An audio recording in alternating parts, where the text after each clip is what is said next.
Hingga terjadi kerancuan itu, Abu Ali lapor ke Sayyidina Ali. Ini Sayyidina Ali, terjadi kerancuan dalam masyarakat kita mengenai bahasa kita sendiri, bahasa Arab.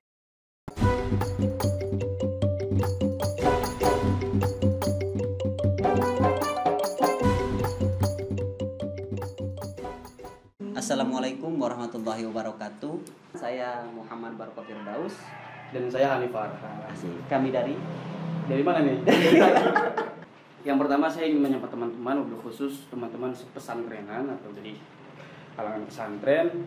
Saya mau diizin nih ngomong nih perihal tentang ilmu-ilmu yang dikaji di pesantren. Khusus bagi teman-teman yang mungkin melihat ada kekeliruan, mohon diluruskan melalui komentar di bawah. Asik. Oke, karena namanya juga belajar kan. Hayatul ilmi bil mudzakarah. Wa mautul ilmi bifahdai. Ya itu. Hidup di ilmu itu dengan mudzakarah seperti itu. Dan matinya ilmu Dengan matilah. Bifahdai itu dijelaskan. Mungkin ya menonton belum tahu bifahdai itu apa. Bifahdai itu artinya paha dua paha. Hanya ini aitun ala perempuan. Oh iya, ala mar'ah ya. Nah, itu sebetulnya kinayah sebetulnya. Fahdai itu kinayah. Anil apa tuh? Anil nikah. Ilmu alat itu apa sih kan? Ataupun ilmu nahwu sharaf itu apa sih? Oke. Kan untuk orang awam kan kita nggak tahu nih.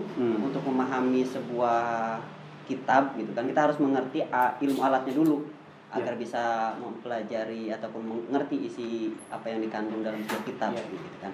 Jadi bagaimana untuk tahap awal? Oke. Sebenarnya gini Kang Marco. Berbicara soal ilmu alat itu banyak di pesantren. Iya. Ya, tahapan pertama itu soal nahwu sharaf. Nanti ke sana ada bayan, badi, dan ilmu ma'ani. Ma'ani, bayan, badi itu yang disebut sebagai ilmu balaghah. Ada lagi ilmu mantiq. Ada lagi alat itu misalkan kaidah-kaidah usul fikih dan lain sebagainya. Tetapi yang kita bahas di sini dari mulai nahwu dulu. Nahwu itu bagi tahapan pertama untuk orang ya teman-teman pemula itu belajar dulu nahwu sharaf. Nah, sekarang seberapa penting ilmu nahwu sharaf itu untuk dipelajari? Memang sangat penting karena ini ibaratnya kunci untuk mengenal teks Arab agar kita memahami teks itu tidak sebagaimana yang kita baca pada terjemahan. Karena ada treatment atau sistem atau hal-hal yang sangat jauh berbeda ketika kita melihat itu melalui akar kata dari yang kita baca. Oh iya, saya teringat di Jurumiyah juga ya kalamu itu ya, mungkin kalimat-kalimat ya. Mungkin kalimat-kalimat dari bahasa Arab itu kan mengandung makna tersendiri ya. Jadi kita harus paham juga ilmu alatnya, nahwunya, sorofnya. Nah, dulu itu ada namanya Ibnu Khaldun, seorang filosof, juga seorang sosiologi Islam yang mengatakan bahwa di dalam Islam itu ada syariat-syariat. Nah, apabila tanpa ilmu alat, tanpa ilmu gramatika, seseorang siapapun akan rancu ketika memahami syariat itu.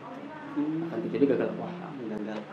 Jadi emang sekarang banyak sekarang kan gagal paham gitu kan. Ini maksudnya seperti ini loh, tapi nggak tahu gitu kan. Salah satu contoh begini Kang Marco. Di dalam yang booming deh sekarang bagaimana? Lafaz rogiba dari rogiba. Lafaz rogiba itu artinya bunga itu senang, cinta. Oh iya, rogiba. Bunga itu bahasa Jawanya senang, bunga, gembira, cinta.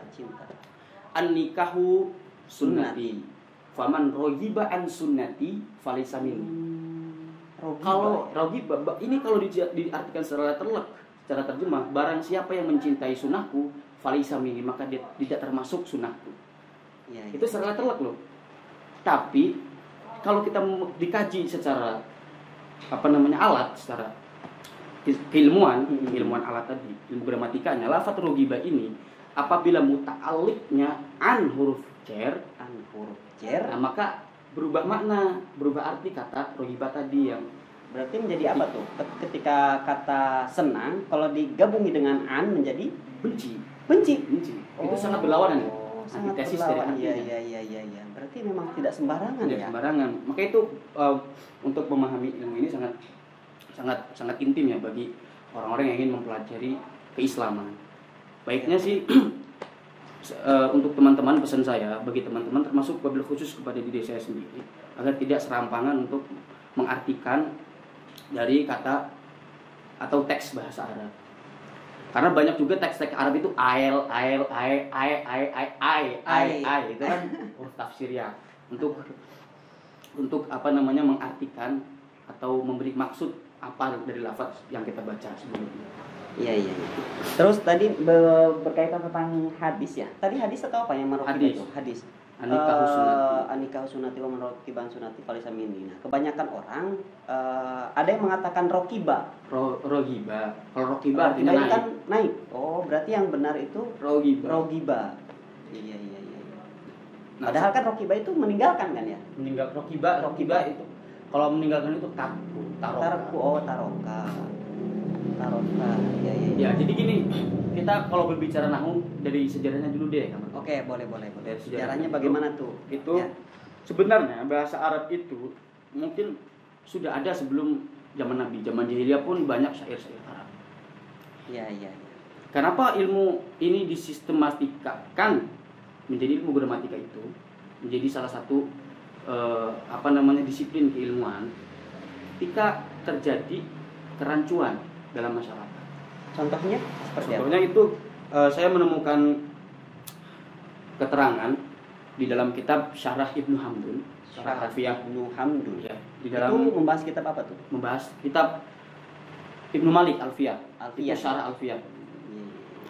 Di situ ada asal mula mengapa ilmu nahwu shorof ini dikembangkan. Bermula dari situ ketika Abu Aswad Ad-Du'ali ditanya oleh anaknya. Maksud anaknya ini adalah memberi pernyataan kepada Abu Aswad Ad-Du'ali, tapi kalimatnya dengan menggunakan pertanyaan. Ingin memberikan pernyataan tapi menggunakan kata pertanyaan. Contohnya bagaimana? Kata anaknya Abu Aswad Ad-Du'ali kepada ayahnya, ma asyadul hari. Ketika satu waktu hari. Kan kalau bahasa Jawa iku apa? Iya. Asyadul hari utawi sangat panas. Ini kok panas sih? Kalimatnya pertanyaan, tapi maksud si anaknya ini ingin memberikan pernyataan. Nah, sehingga terjadi kesalahpahaman. Kata Abu Aswad Ad-Du'ali, ya mungkin ini lagi cuacanya aja kali lagi kemarau. Nah, itu kata Abu Aswad Ad-Du'ali. Terus kata anaknya bilang, ayah saya ini memberi pernyataan bahwa ini sangat panas sekali. Terus kata Abu Aswad Ad-Du'ali, kamu kalimatnya salah. Seharusnya kalau kamu ingin memberikan pernyataan, kalimatnya harus ma'asyadal haro. Oh, dengan lafaz yang sama. Harakatnya berbeda. Lantas itu bagaimana bisa sangat itu? pentingnya ilmu nusoro. Kalau ma'asyadul hari itu ma'nya istifham. Ya, jumlahnya jadi khobar. Ya kan, ma'istifhamnya jadi khobar. Asyadul hari ini nanti jadi mubtada muakhar. Iya. Berarti mubtadanya di akhir lah. Iya, kalau kita ma'asyadul hari ini ma'nya mata'ajub. Bi af'alan tik ba'da mata'ajub. Itu dalil dari alfiyahnya di bab ta'ajub itu. Bi af'alan tik dengan wajan af'ala intik. Ucapkanlah ba'da mata'ajub sesuai ma karena ta'ajub. Luar biasa. Karena rasa wah gitu kan. Rasa takjub. Itu seharusnya menggunakan kata itu. Nah, sehingga terjadi kerancuan itu, Abu Aswad Ad-Du'ali lapor ke Sayyidina Ali. Ini Sayyidina Ali terjadi kerancuan dalam masyarakat kita mengenai bahasa kita sendiri, bahasa Arab. Oh, berarti tadi Abu apa? Abu Aswad Ad-Du'ali itu pada zaman Ali bin Abi Thalib. Iya, pada Khalifah Ali bin Abi Thalib. Kemudian Thalib. Khalifah Ali bin Abi Thalib menyuruh Abu Aswad Ad-Du'ali untuk membuat klasifikasi ilmu ini atau mengembangkan ilmu bahasa Arab menjadi salah satu disiplin ilmu bahasa Arab. Itu mengapa sangat penting sekali bagi kita pemula, wabil khusus untuk bagi pemula itu untuk mengawali pembelajaran keislaman, mempelajari ilmu nahwu shorof, ilmu bahasa. Tidak hanya di dalam bahasa Arab, di dalam apapun deh. Contohnya ilmuwan apapun deh. Bahasa Indo kita mempelajari di sekolah, di kampus, kita harus rapih dulu terhadap pemahaman bahasa. Berarti sangat penting sekali ilmu bahasa itu. Bahkan ada yang mengatakan gini, Kang Barkov. Saya lompat dulu sebentar. Menurut Ibnu Sina, Ibnu Sina mengatakan seorang itu cukup hanya membaca buku apabila dia logika dan bahasanya sudah beres. Cukup membaca buku ketika logikanya dan bahasanya sudah beres. Itu sudah cukup. Apalagi mempunyai guru, ini sangat luar biasa. Berarti kalau misalkan yang kita logikanya masih acak-acakan, rancu, bahasa rancu, lalu kita nggak punya guru memahami satu buku, ini menjadi rancu. yang ada salah paham ya. Salah paham, Iya, salah punuk lah. Ketika ketika membuat suatu kajian, kita tidak memiliki guru, bahasa masih rancu, logika masih acak-acakan. Iya. Lalu ini menjadi perdebatan yang terjadi apa? Kerancuan pengetahuan. Pengetahuan rancu. Apa kalau ketika rancu itu rancu, apa yang terjadi kira-kira? Aduh, kehancuran. Peradabannya hancur. Pemahaman terhadap apa? Terhadap objek misalkan apa itu rancu. Itu hanya soal bahasa. Dan itu sudah terjadi di tengah masyarakat kita ketika memahami agama. Benar tidak? Benar. Sering sekali. Banyak sekali kajian-kajian di orang-orang kita yang hanya mengkaji keislaman secara tekstual saja. Itu melahirkan pemahaman-pemahaman yang gagal atau gagal paham. Kira-kira begitu. Nah, jadi begitu, saudara-saudara. Bahasa itu sangat penting. Logika pun tidak kalah penting dalam mengartikan sebuah bacaan. Gitu kan. Kita harus memahami sebuah bahasanya dulu. Logikanya pun harus tersusun rapi. Jadi bagaimana untuk tahapan-tahapannya dalam memahami untuk mempelajari ilmu mantik ini, ilmu alat ini bagaimana tahapan awalnya yang kita harus pelajari? Apakah emang harus ini dan itu 1, 2 dan 3, apa emang serampangan juga boleh 3, 2, 1 atau bagaimana nih? Ya. Jadi untuk tahapan-tahapan bagi pemula guna mempelajari ilmu alat itu memang ada tahapan-tahapannya. Baiknya saya kasih pesan kepada teman-teman yang belajar di kampus atau yang tidak hidup di pesantren, ya.